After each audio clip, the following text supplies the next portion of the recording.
人はみんな何かを恐れています。そして人によってその答えは違うでしょう。例えば多くの人は雲や高いところを恐れています。そしてもしかしたら最も恐れられているものの一つは人前で話すことかもしれません。私にとって人前で話すことほど怖いものはありませんでした。子供の時、話し出すと手が震えたり、声が小さくなったり、呼吸もできないようになったりしました。自信を持って話したかったですが、クラスメイトの前に立つと全然できませんでした。11歳から12歳までの間、私は5つの学校に通いました。クライストチャーチで起こった地震のため、ふるさとから離れることになったのです。突然、周りの人は知らない人ばかりになりました。その結果、気がついたら私は引っ込み思案になっていました。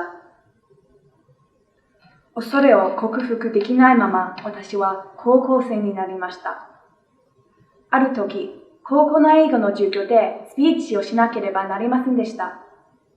私は一生懸命準備をしました。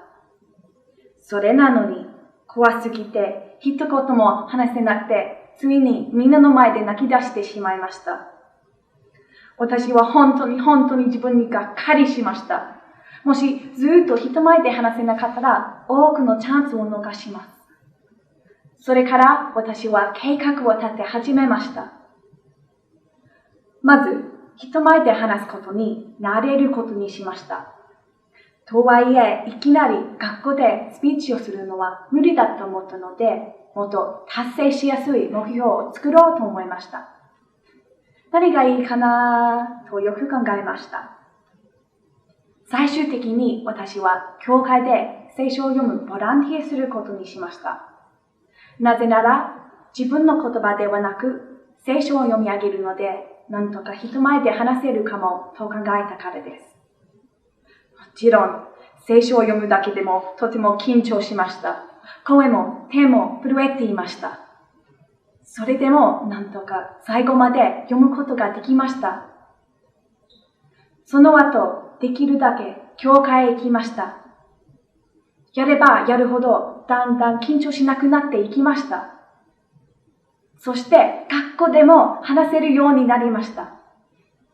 みんなの前でスピーチするわけではありませんでしたが、先生の質問に答えることで小さな自信を集めました。高校最後年にまたスピーチをするチャンスがありました。もしこれができたら、それがやっと克服できる。スピーチの言葉を一つ一つ心に刻むまで何度も練習しました。そして本番の日、あの時と同じようにクラスメイトの前に立ちました。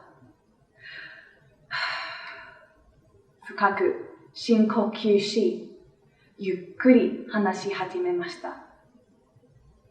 発表しながら自信が持てていることに気づきました。その時、成績のことを全く気にしていませんでした。自分の恐れを克服すること。それが何よりも一番大切なことでした。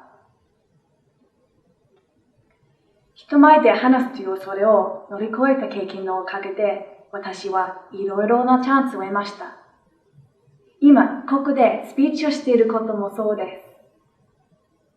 人はみんな何か恐れています。でも、恐れて逃げてしまうなら、チャンスを失うことにつながります。